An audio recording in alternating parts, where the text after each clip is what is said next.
Bonjour, nous avons quelque chose d'excitant pour vous aujourd'hui. Nous avons commencé cet événement de 12 jours, il y a 12 jours, avec le lancement de O1, notre premier modèle de raisonnement. C'est incroyable de voir ce que les gens en font et c'est très gratifiant d'entendre à quel point les gens l'apprécient. Nous voyons cela comme le début de la prochaine phase de l'IA, où vous pouvez utiliser ces modèles pour réaliser des tâches de plus en plus complexes qui nécessitent beaucoup de raisonnement. Et donc, pour le dernier jour de cet événement, nous avons pensé qu'il serait amusant de passer d'un modèle de pointe à notre prochain modèle de pointe. Aujourd'hui, nous allons parler de ce prochain modèle de pointe. Ce que l'on pourrait penser, logiquement, devrait peut-être s'appeler O2, mais par respect pour nos amis de Telefonica, et dans la grande tradition d'OpenAI d'être vraiment, vraiment mauvais en matière de nom, ça va s'appeler O3. En fait, nous allons lancer deux modèles aujourd'hui, O3 et O3 mini. O3 est un modèle très très intelligent. O3 mini est un modèle incroyablement intelligent, mais il est vraiment bon en termes de performance et de coût. Alors, pour commencer par les mauvaises nouvelles, nous n'allons pas lancer ces modèles publiquement aujourd'hui. La bonne nouvelle, c'est que nous allons les rendre disponibles pour des tests de sécurité publique à partir d'aujourd'hui. Vous pouvez postuler et nous en parlerons plus tard. Nous prenons les tests de sécurité très au sérieux à mesure que nos modèles deviennent de plus en plus performants. Et à ce nouveau niveau de capacité, nous voulons essayer d'ajouter une nouvelle partie à notre procédure de test de sécurité, qui est de permettre un accès public aux chercheurs qui souhaitent nous aider à tester. Nous en parlerons plus à la fin sur quand nous prévoyons de rendre ces modèles généralement disponibles, mais nous sommes vraiment excités. Pour vous montrer ce qu'ils peuvent faire, pour parler de leur performance, j'ai une petite surprise. Nous allons vous montrer quelques démos et plus tarder, je vais passer la parole à Marc pour en parler. Super, merci beaucoup Sam. Alors, je m'appelle Marc, je dirige la recherche chez OpenAI et je veux parler un peu des capacités d'O3. Maintenant, O3 est un modèle vraiment puissant sur des benchmarks techniques très difficiles et je veux commencer par les benchmarks de codage, si vous pouvez les afficher. Donc, sur les benchmarks, style logiciel, nous avons Sweetbench vérifié qui est un benchmark composé de tâches logicielles du monde réel. Nous constatons qu'O3 atteint environ 71,7%, précision qui est supérieure de plus de 20% à celle de nos modèles O1. Maintenant, cela signifie vraiment que nous sommes en train de franchir la frontière de l'utilité également. Sur le code de compétition, nous voyons que O1 atteint un Elo dans ce contexte sur un site de codage appelé Codeforce, qui est d'environ 1891. Avec nos paramètres de calcul les plus agressifs et les plus élevés en temps de test, nous sommes capables d'atteindre presque un Elo de 2727 ici. Donc Marc était un programmeur compétitif. En fait, il entraîne toujours la programmation compétitive. Très très bien. Quel est le vôtre? Je pense que mon meilleur score sur un site comparable était près de 2500. C'est difficile. Eh bien, je dirais que, vous savez, notre scientifique en chef, c'est aussi mieux que le score de notre scientifique en chef, Yakov. Je pense qu'il y a un gars chez OpenAI qui est encore à environ 3000. Ouais, on a encore quelques mois à profiter. J'espère qu'on a encore quelques mois pour en profiter. Super. Je veux dire, ce modèle est incroyable en programmation. Ouais. Et pas seulement la programmation, mais aussi les mathématiques. Donc, nous voyons. Sur les benchmarks de mathématiques de compétition, tout comme en programmation compétitive, nous obtenons des scores très très élevés. Donc, O3 obtient environ 96,7% précision. Rapport à une performance d'O1 de 83,3%. Sur l'AME, quel est ton meilleur score, AME? J'ai obtenu un score parfait une fois, d'accord? Donc je suis en sécurité. Ouais. En fait, ce que cela signifie, c'est que O3 rate souvent juste une question chaque fois qu'on le teste sur ça. C'est très difficile. Examen préparatoire pour l'Olympiade mathématique des États-Unis. Il y a un autre benchmark très difficile qui s'appelle GPQA Diamond, et cela mesure la performance du modèle sur des questions de niveau doctorat, questions de sciences. Ici, nous avons un autre chiffre à la pointe de la technologie, 87,7%, ce qui est environ 10% mieux que notre performance O1, qui était de 78%. Un expert avec un doctorat obtient environ 70% son domaine ici. Pour certains benchmarks, nous atteignons ou approchons la saturation. Une chose que vous remarquerez peut-être à partir de certains de ces benchmarks est que nous atteignons la saturation pour beaucoup d'entre eux ou que nous sommes proches de la saturation.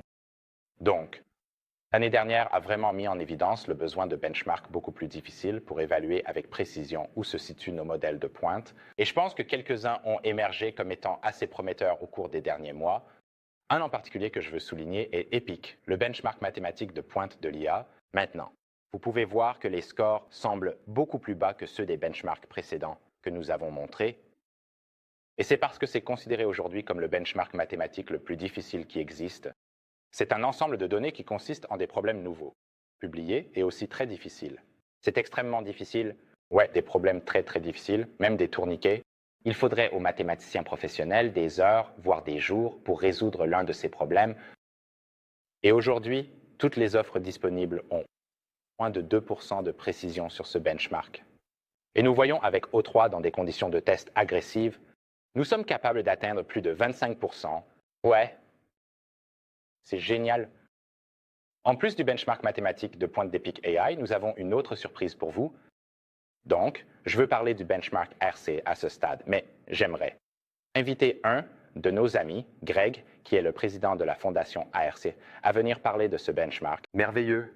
Sam et Marc, merci beaucoup de nous avoir aujourd'hui. Bien sûr. Bonjour à tous. Je m'appelle Greg Camrad et je suis le président de la fondation ArcPrize. Maintenant, ArcPrize est une organisation à but non lucratif dont la mission est d'être une étoile du Nord vers l'AGI à travers. Benchmark durable. Donc, le premier benchmark, ARC-AGI, a été développé en 2019 par François Chollet dans son article sur la mesure de l'intelligence. Cependant, il est resté imbattu pendant 5 ans. Maintenant, dans le monde de l'IA, on a l'impression que des siècles se sont écoulés. Donc, le système qui battra l'arc AGI va représenter une étape importante vers l'intelligence générale. Mais je suis ravi de dire aujourd'hui que nous avons un nouveau score à la pointe de la technologie. Annoncé. Avant d'entrer dans le vif du sujet, je veux parler de ce qu'est l'arc AGI. Donc, j'aimerais montrer un exemple ici. L'arc AGI concerne tout ce qui a trait aux exemples d'entrée et aux exemples de sortie. Et ils sont bons, d'accord?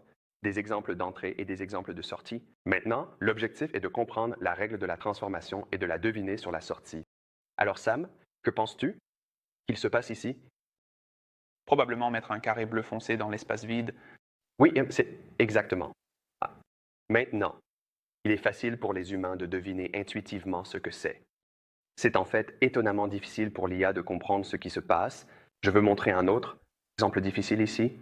Alors, Marc, je vais te mettre sur le devant de la scène. Que penses-tu qu'il se passe dans cette tâche? D'accord? Tu prends chacun de ces carrés jaunes, tu comptes le nombre de carrés colorés, et tu crées une bordure de ça avec... C'est exactement ça, et c'est beaucoup plus rapide que la plupart des gens. Donc, félicitations pour ça. Ce qui est intéressant, c'est que l'IA n'a pas réussi à résoudre ce problème jusqu'à présent, et même, avec ça, nous avons vérifié qu'un panel d'humains pouvait réellement le faire. Maintenant, la particularité d'Arcagi est que chaque tâche nécessite compétences distinctes. Et ce que je veux dire par là, c'est que nous ne demanderons pas, il n'y aura pas d'autres tâches où tu devras remplir les coins des carrés bleus, mais nous faisons ça exprès. Et la raison pour laquelle nous faisons cela, c'est parce que nous voulons tester la capacité du modèle à apprendre de nouvelles compétences. La mouche, nous ne voulons pas qu'il se contente de répéter ce qu'il a déjà mémorisé. C'est tout l'enjeu ici maintenant. La version 1 d'Arc AGI a mis 5 ans pour passer de 0% à 5% avec les modèles de pointe. Cependant, aujourd'hui, je suis très heureux de dire que O3 a obtenu un nouveau score à la pointe de la technologie que nous avons vérifié avec peu de ressources de calcul. Pour O3, il a obtenu 75,7 sur l'ensemble de validation semi-privée d'Arc AGI. Maintenant, c'est extrêmement impressionnant car cela respecte les exigences de calcul que nous avons pour notre classement public et c'est la nouvelle entrée, numéro 1 sur ARC AGI Pub. Donc, félicitations, merci beaucoup. Maintenant, en tant que démonstration de capacité, lorsque nous demandons à O3 de réfléchir plus longtemps et que nous augmentons réellement les ressources de calcul, O3 a pu obtenir un score de 85,7%. Sur le même ensemble de validations cachées, c'est particulièrement important. Désolé, 87,5. Oui, c'est particulièrement important car la performance humaine est comparable à un seuil de 85%. Donc être au-dessus, c'est une étape majeure et nous n'avons jamais testé un système qui a fait cela ou un modèle qui a fait cela auparavant. Donc, c'est un nouveau territoire dans le monde d'Arcagi. Félicitations pour ça. Félicitations pour avoir atteint un tel repère. Ouais, quand je regarde ces scores, je réalise je dois changer un peu ma vision du monde.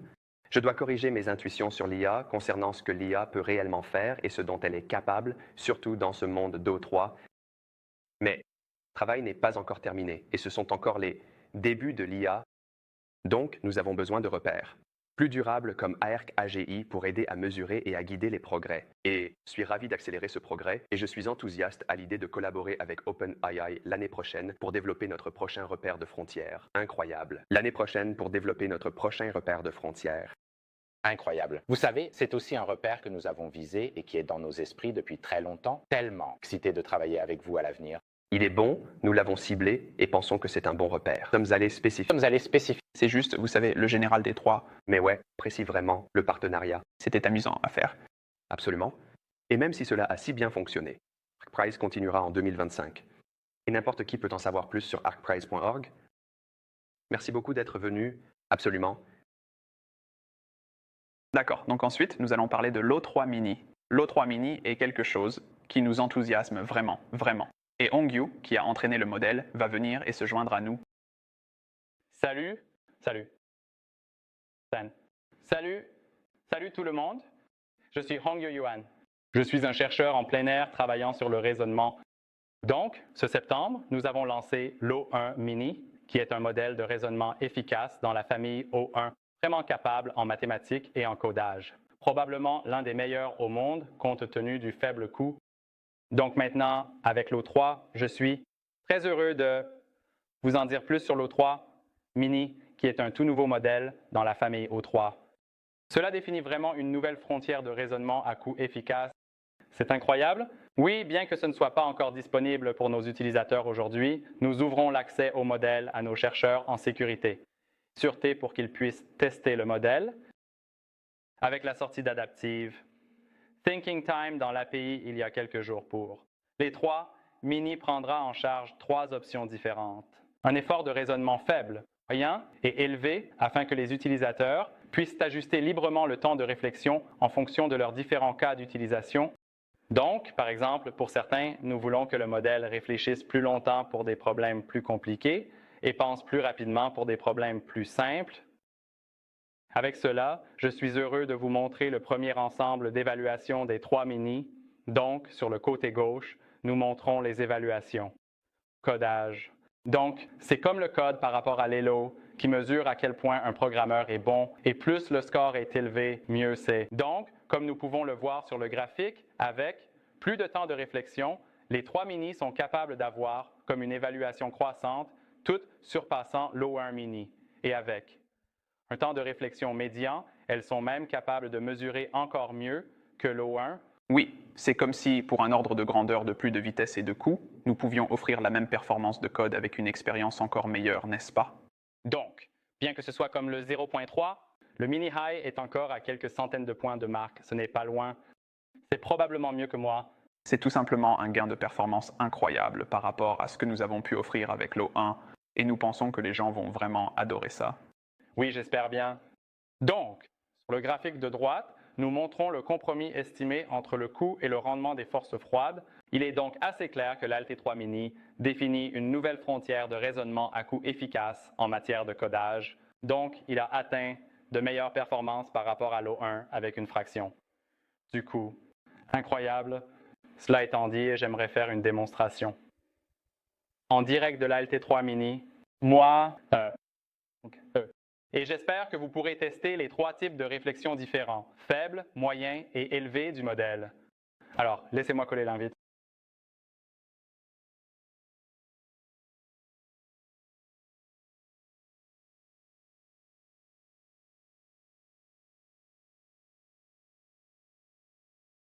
Donc, je teste d'abord les 3 mini-O et la tâche demande au modèle d'utiliser Python pour implémenter un générateur de code et un exécuteur. Donc, si j'exécute ce script Python, il lancera un serveur localement avec une interface utilisateur qui contient une zone de texte et ensuite nous pourrons faire des demandes de codage dans cette zone de texte. Il enverra la demande pour appeler l'API O3 Mini et l'API O3 Mini résoudra la tâche et renverra un morceau de code. Et il enregistrera ensuite le code localement sur mon bureau. Puis ouvrira un terminal pour exécuter le code automatiquement. Donc, c'est une tâche très compliquée, assez compliquée, n'est-ce pas? Et ça offre un gros morceau de code. Donc, si nous copions le code et le collons sur notre serveur, ensuite nous aimerions lancer ce serveur devrait obtenir une zone de texte quand tu le lances. Ok, super. En haut à premier, espérer. On dirait qu'il lance quelque chose. Oh. Super. Nous avons une interface utilisateur où nous pouvons entrer des invites de codage. Essayons. Quelque chose de simple comme train OpenAI. Et un nombre aléatoire.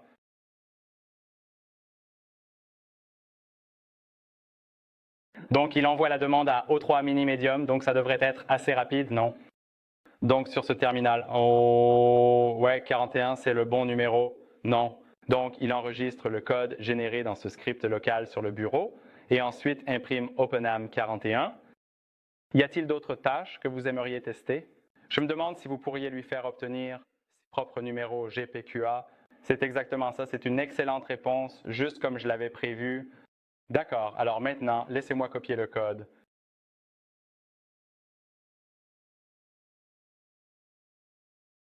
Et envoyez-le simplement dans l'interface de code.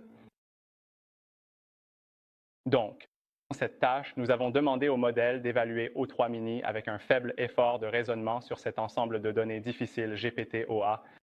Et le modèle doit d'abord télécharger le fichier brut à partir de cette URL. Et ensuite, vous devez déterminer quelle partie est une question, quelle partie est la réponse et quelles parties sont les options. D'accord?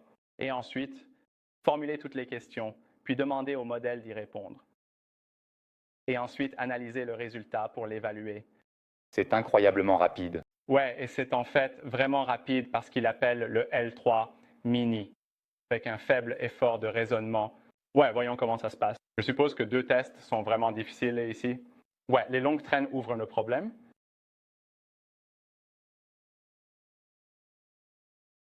GPQA est un ensemble de données difficiles. Oui. Ouais, votre contenu est comme peut-être 96 problèmes faciles transformés en vraiment difficiles. Pendant que nous attendons cela, veux-tu montrer à nouveau quelle était la demande? Oh, ça renvoie en fait les résultats, d'accord? 61, 61, 61, 62%, 54, 60, 60. Pourcentage correct avec un modèle à faible effort de raisonnement et en fait assez rapide, puis une évaluation complète en 1 minute et d'une manière très cool, comme il suffit de demander à un modèle de s'évaluer comme, ouais, d'accord, et si nous résumons ce que nous venons de faire, nous avons demandé au modèle d'écrire un script pour s'évaluer sur cet ensemble de données difficiles GBQA depuis une interface utilisateur, juste depuis ce générateur de code et exécuteur créé par le modèle lui-même. Tout d'abord, L'année prochaine, nous allons intégrer et devrait améliorer. Modèle l'améliore? ouais. Demandons définitivement au modèle de s'améliorer la prochaine fois, peut-être pas comme ça. En plus de Codeforce et GPQA, le modèle est aussi un très bon modèle de mathématiques. Donc, nous montrons sur ce graphique, sur cet ensemble de données AME 2024, O3 mini low atteint des performances comparables à celles de O1 mini et O3 mini médian obtient des performances comparables, voire meilleures que O1. Nous vérifions la barre solide, qui est celle des puzzles, et nous pouvons encore améliorer les performances avec O3 mini high et le graphique de droite.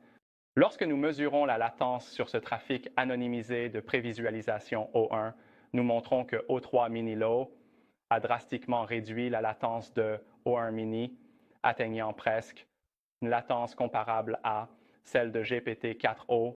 C'est en dessous d'une seconde, donc c'est probablement une réponse instantanée. Et 3 mini médians a une latence moitié moindre que O1. Et voici un autre ensemble d'évaluations que je suis encore plus excité de vous montrer. Ce sont les fonctionnalités de l'API. Nous recevons beaucoup de demandes de nos communautés de développeurs pour prendre en charge l'appel de fonction, les sorties structurées, les messages pour les développeurs, tous les modèles de mini-séries. Et ici, O3 Mini prendra en charge toutes ces fonctionnalités, tout comme O1. Et de manière notable, il obtient des performances comparables, voire meilleures que 4.0. Sur la plupart des évaluations, offrir une solution plus rentable à nos développeurs. Cool. Et si nous dévoilons réellement la vraie performance du diamant GPQA que j'ai testé il y a quelques jours, cela signifie en fait que c'est 62%, n'est-ce pas? En gros, ce modèle s'évaluera lui-même. Ouais. La prochaine fois, tu devrais carrément demander à AskModel de faire l'évaluation automatiquement au lieu que ce soit nous qui le fassions. Ouais, donc avec ça, c'est tout pour ultra mini et j'espère que nos utilisateurs pourront avoir une bien meilleure expérience utilisateur que déjà l'année prochaine. Travail fantastique. Ouais, merci. Travail. Merci. Cool. Donc, je sais que tu es impatient de mettre ça entre tes propres mains et nous travaillons très dur pour post-entraîner ce modèle, pour effectuer des interventions de sécurité. Plus du modèle. Et nous faisons beaucoup de tests de sécurité interne en ce moment, mais quelque chose de nouveau que nous faisons cette fois, c'est que nous ouvrons également ce modèle à tests de sécurité externe. On commence aujourd'hui avec O3 Mini, aussi éventuellement avec O3. Alors, comment obtenir un accès anticipé en tant que chercheur en sécurité ou chercheur en sûreté? Vous pouvez aller sur notre site web et vous pouvez voir un formulaire comme celui-ci que vous voyez à l'écran. Et candidatures pour ce formulaire sont ouvertes. Ils se clôtureront le 10 janvier. Et nous vous invitons vraiment à postuler. Nous sommes impatients de voir quel type de choses vous pourrez explorer avec ça et quel type de jailbreak et d'autres découvertes vous ferez. Cool. Une autre chose dont je suis ravi de parler, c'est un nouveau rapport que nous avons publié. Je pense qu'hier ou aujourd'hui, cela fait progresser notre programme de sécurité. Et c'est une nouvelle technique appelée alignement délibératif. En général, lorsque nous faisons une formation sur la sécurité, en utilisant nos modèles, nous essayons d'apprendre cette frontière de décision entre ce qui est sûr et ce qui ne l'est pas, n'est-ce pas? Et généralement, c'est juste en montrant des exemples purs de ce qui est une invite sûre et ce qui est une invite non sûre, mais nous pouvons maintenant tirer parti. Capacité de raisonnement que nous avons dans nos modèles pour trouver une frontière de sécurité plus précise ici. Et cette technique, appelée alignement délibératif, nous permet de prendre une spécification de sécurité, permet au modèle de raisonner sur une invite et aussi de dire, vous savez, est-ce que c'est une invite sûre ou pas? Souvent, dans le raisonnement, cela va simplement révéler que, eh bien, vous savez, cet utilisateur essaie de me tromper ou qu'il exprime ce genre d'intention qui est cachée. Donc, même si vous essayez un peu de chiffrer vos invites, souvent le raisonnement va briser cela. Et le résultat principal que vous voyez est dans cette figure qui est montrée ici. Nous avons notre performance sur un benchmark de rejet sur l'axe des X et sur les refus excessifs sur l'axe des Y. Et ici, à droite, c'est mieux. Donc, c'est notre capacité à dire avec précision quand nous devrions rejeter quelque chose, ainsi que notre capacité à dire quand nous devrions refuser quelque chose. Et généralement, vous pensez à ces deux métriques comme ayant une sorte de compromis. C'est vraiment difficile de bien faire les deux en même temps. Difficile faire. Ouais, mais il semble qu'avec l'alignement délibératif, nous pouvons obtenir ces deux points verts en haut à droite, tandis que les modèles précédents, les points rouges et bleus, signifient la performance de nos modèles antérieurs. Donc, nous commençons vraiment à tirer parti du raisonnement pour améliorer la sécurité. Ouais, c'est très bon résultat sécurité. Ouais, fantastique. D'accord. Pour résumer, O3 Mini et O3, veuillez postuler si vous souhaitez participer au test de sécurité pour nous aider à tester ces modèles comme étape supplémentaire. Nous prévoyons de lancer O3 Mini vers la fin janvier et O3 complet peu après. Mais là va. Vous savez, plus de gens peuvent nous aider à tester la sécurité, plus nous pouvons. Assurez-vous qu'on atteigne ça. Alors, n'hésitez pas à jeter un œil et merci de nous avoir suivis avec ça. Ça a été vraiment amusant pour nous. Nous espérons que vous avez également apprécié. Joyeux Noël, joyeux Noël.